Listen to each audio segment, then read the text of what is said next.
American Recut, a spoiler-free review show where I, Nick, and I, Brendan, dissect films and television to save you from atrocious media. Once upon a time in Hollywood, a faded television actor and his stunt double strive to achieve fame and success in the film industry during the final years of Hollywood's golden age in 1969 Los Angeles. 2019 film, written and directed by Quentin Tarantino.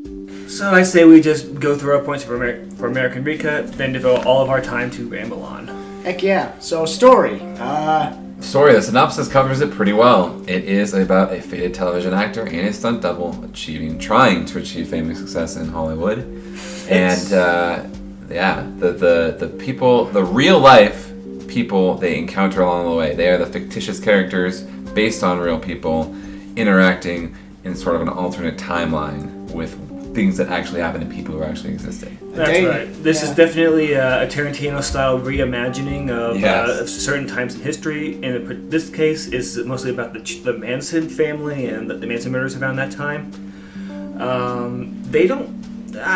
get into spoilers for it later, but I will say this is very much your average Tarantino story. It has very similar pacing. It has very similar moments in it. It's a little bit slower than most Tarantino stories, if anything, though. A little bit less violence, I think, or a little bit more restrained on the gore. I think it's got similar levels of violence, but it's all kind of very much in bursts. Concentrated, huge yes. bursts of violence. So we have sort of multiple storylines going on, multiple basically differing time frames. We start out with sort of a day, skips a few months, skips a few weeks, skips a few hours. It's all over the place. And worth saying up front as well, this movie is around 2 hours 45 minutes for runtime. You will feel the length. Yes, you will. Yeah, I think it's one of those, and it's a Tarantino type thing, but it's one of those where I in a way I was kept interested, even despite the length, because I just kept waiting for something to really happen. Right. And there's not necessarily a point where sort of your traditional story sort of happens. It sort of just unravels before you. I think the best summary of this is, if most movies are kind of the planned movies where you have people that plan around the specific points, this is very much a pants movie where it's all about following these characters, their motivations, and just seeing where it leads. Yeah, a day in life. Next up, characters. So I like the characters in the movie a lot. Yeah. Yeah, I did too. The sort of fictitious, I guess, based on combination of varying real people.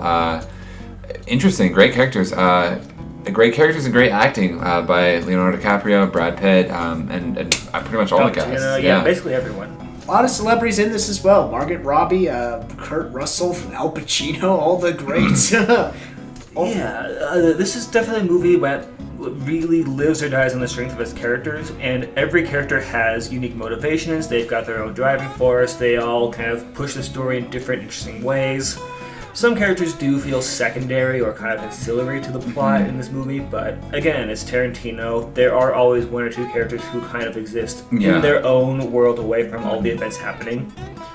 Yeah, and you do get sort of a day in the life of a lot of the main characters in the movie throughout it. So it is an interesting way to develop the characters for sure. Yeah, effects. This has all the hallmarks of your classic Tarantino film. Yes. Yeah. Yes.